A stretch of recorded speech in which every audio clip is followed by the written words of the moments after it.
2023 BYD Atto 3 vs MG ZS EV comparison review. Australia's cheapest electric vehicles go head-to-head, but there's not much of a fight.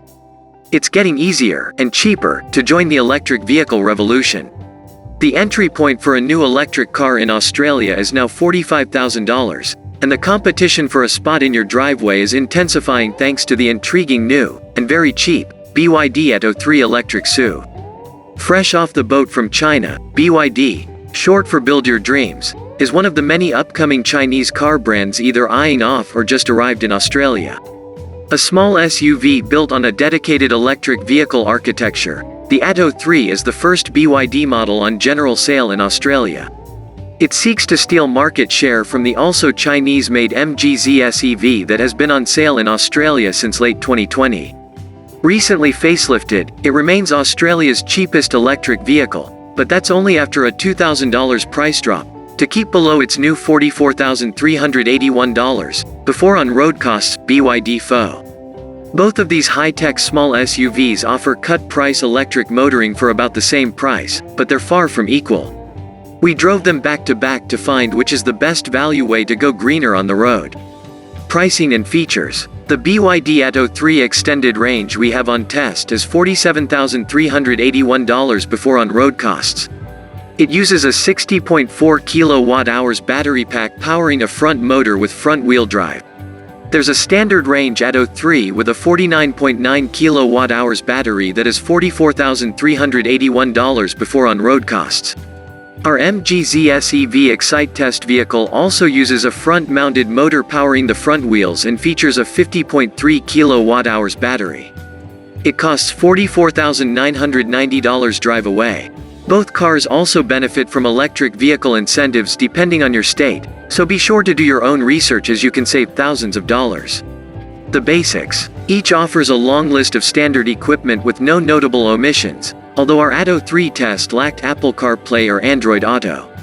BYD says smartphone mirroring will be available later this year. Of course, the MG ZS EV offers both. But that aside, it's the BYD Atto 3 that offers more standard equipment for the price and is the better deal on paper. You can read our detailed features comparison here, but the BYD offers equipment that the MG Excite does not, including faux leather interior trim, to the MG's cloth, electric front seat adjustment, an electric opening, closing tailgate, massive sunroof, blind spot monitoring and semi-autonomous cruise control. It also gets 18-inch wheels to the MG's 17s. Both cars excel with 4 parking cameras each, but the BYDs are displayed on the central screen in much better resolution. They are also both crammed full of safety equipment, but the BYD has 7 airbags to the MG's 6. The MG received a 5-star ANCAP rating in 2019, but the BYD is yet to be crash tested. BYD goes further with an inbuilt dashcam. Both vehicles support V2L, vehicle to load, which means that using an included adapter, you can plug in and power 240 volts appliances using the car's battery. Very cool. The Atto 3 is only available in 4 colors: red, blue, gray or white.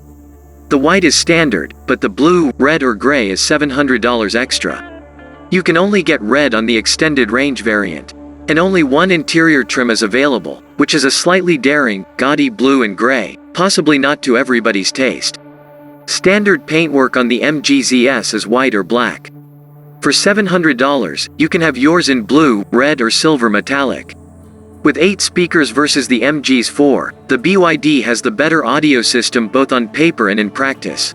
Comfort and space. The Atto 3's interior is airier and more light-filled, due in part to its large, standard, sunroof. While its exterior styling is somewhat conventional, the eccentrically styled interior is unlike any other car on the market and a veritable salad of concepts and ideas. Quirks include styling supposedly informed by gym culture, with a shift lever inspired by a dumbbell, a center 12.8-inch infotainment display that swivels electrically between portrait and landscape modes. There's a small 5.0-inch digital instrument display behind the steering wheel that reminds us of a motorbike. Then there are very unusual interior door handles and, helping retain items in the lower door bins, strings of elastic drawn tautly so they can be played like a guitar. They're on the back doors too, but for readers with small children there's good news. It appears with some basic tools they can be easily removed. Although the BYD interior bristles with novelty, everything works. The BYD's cabin is nicely finished in leather-like materials and, overall, is a pleasant place to sit. By comparison, the MG interior is smaller, feels more conventional and is easier to familiarize yourself with quickly. The car also feels narrower and taller than the BYD. Many will like that they can just plug in their phone and up pops Apple CarPlay or Android Auto nice and clearly, large and fuss-free on the central 10.1-inch touchscreen. The MG also gets extra points for its generous door bins that easily accommodate a 1.5-liter bottle. Elsewhere the finishes are pleasant. It feels like an imitation Volkswagen Golf interior, but not as nice as the BYD. This tester also disliked the seats. You felt like you sit on the bottom bolsters instead of in them. And the lack of steering wheel reach adjustment made it trickier to get comfortable compared to the BYD. There's also a large passenger side rear blind spot that affects confidence during lane changing in heavy traffic. And, unlike the BYD, our MG test car had no blind spot monitoring. Both touchscreen infotainment systems were responsive and easy to use, but we preferred the Apple iOS-inspired software of the BYD.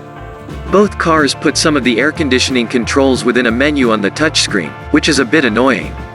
The BYD is much kinder to rear seat occupants. The MG has plenty of knee and foot space for adult rear seat passengers, but the BYD takes it a step further.